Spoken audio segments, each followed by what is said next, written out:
आणि आता दिवसभरातल्या मोठ्या टॉपनेट बातम्या।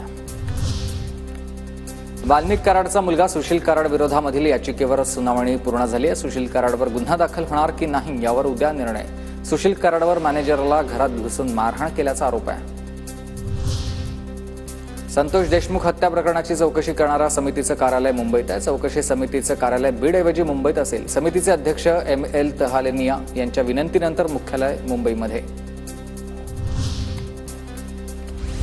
तर दिनेश वाघमारेच्या राज्याच्या नव्या निवडणूक त्यांची नियुक्ती झालेली आहे। आयुक्तपदाची निवडणूक आणि मुख्यमंत्र्यांच्या शिफारशीनंतर राज्यपालांकडून शिक्कामोर्तब झालेला आहे। दिनेश वाघमारे यांच्यावर आता राज्याच्या नव्या निवडणूक आयुक्तपदाची जबाबदारी असेल। सैफच्या भेटीसाठी आशिष शेलार अभिनेता संजय दत्त लीलावतीमध्ये रुग्णालयात। तब्येतीच्या विचारपूस करण्यासाठी आशिष शेलार संजय दत्त हे लीलावती रुग्णालयात। सैफ अली खान हल्ला प्रकरणामधील आरोपींच्या बोटांचे ठसे सापडले। सैफच्या घरावरमध्ये खिडकीवर शिडी त्याचबरोबर आरोपीच्या बोटांचे ठसे वेगवेगळ्या ठिकाणी आढळून आल्याची माहिती सूत्रांनी दिली आहे। मार्करवाडीनंतर आता पंढरपुरातल्या धानोरे या गावामधून ईव्हीएमला विरोध होतोय। आता हात उंचावून घेण्यात आलेल्या या मतदानामध्ये उत्तम जानकर यांना 1206 मतं मिळालेत। 243 मतांचा फरक आहे।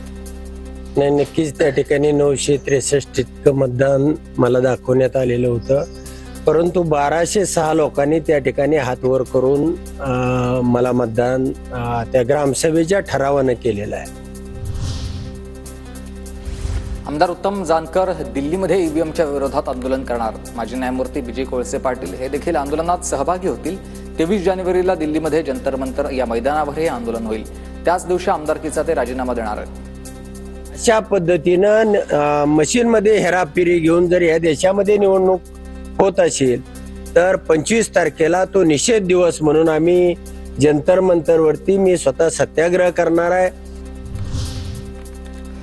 पृथ्वीराज चव्हाण यांची मुंबई हायकोर्टात धाव। कराड दक्षिण विधानसभा मतदारसंघाच्या निकालावरून कोर्टात याचिका। 24 जानेवारीला सुनावणी। निकालाच्या दिवशी ईव्हीएमची बॅटरी जास्त चार्ज झाल्याचा आरोप करण्यात आला आणि अतुल भोसलेंची आमदारकी रद्द करण्याची मागणी त्यांनी केली आहे। कोल्हापूर जिल्ह्यातील दर्याचे वडगाव गावामधील गायरान जमिनीवर बेकायदेशीर उत्खनन सुरू झालं आणि JCB आणि डंपरच्या सहाय्यानं ठेकेदाराकडून उत्खनन सुरू झालेलं आहे। ठेकेदारावर लेखी तक्रार दाखल झाली आहे।